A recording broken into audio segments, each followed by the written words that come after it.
আপনি জাতিসংঘের সাধারণ সভার সভাপতি হতে পারছেন, তার মানে আপনার গ্রহণযোগ্যতা এতটুকু, এতটা। কিন্তু আপনি হাদি প্রশ্নে আপনি একবারে ছাগলের 3 নম্বর বাচ্চা হয়ে যাচ্ছেন সারা দেশের কাছে। অর্ধ বছর 6 মাসে একদিন চলে।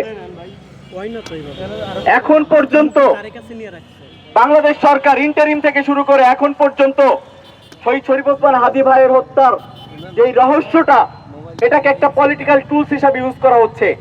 যখনই তেলের দাম বাড়ে, যখন হামে শিশু মরে, যখন ফেরিঘাটে বাস ডুবে যায়, বা যখন দেশে একটা সংকট তৈরি হবে, তখন আস্তে করে একটু নাড়া দিবে যে হ্যাঁ, খুনিকে আমরা বাংলাদেশে আনতেছি।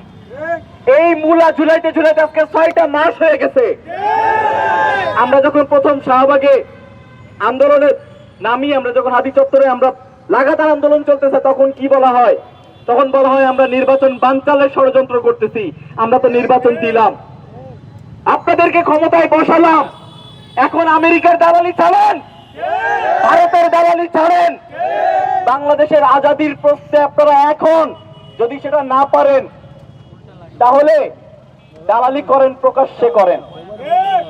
পররাষ্ট্রমন্ত্রী, আপনি এত গুরুত্বপূর্ণ ব্যক্তি হয়ে যাচ্ছেন, আপনি জাতিসংঘের সাধারণ সভার সভাপতি হতে পারছেন, তার মানে আপনার গ্রহণযোগ্যতা এতটুকু, এতটা।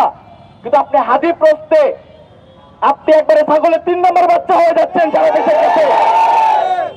আর স্বরাষ্ট্রমন্ত্রী, আপনি না মদিনার ইসলাম প্রতিষ্ঠা করতে চান?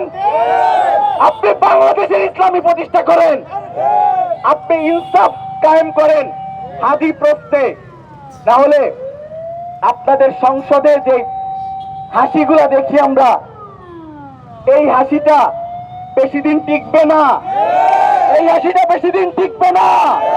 শহীদ শরীফ ওসমান হাদির আদর্শ, নৈতিকতা, ওসমান হাদির রাজনীতি মতাদর্শ আমাদের মায়েদের অন্তরে, মায়েদের আত্মার ভিতর পৌঁছে গেছে।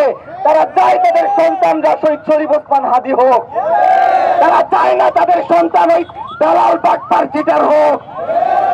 দালাল মন্ত্রী হওয়ার চেয়ে, আরেকটা দেশের পাঁচেতে গোলামি করে মন্ত্রী হওয়ার চেয়ে শহীদ শরীফ ওসমান হাদি হয়ে ওই কবরে শুয়ে থাকা আরো শতগুণে শতগুণে শতগুণে ভালো।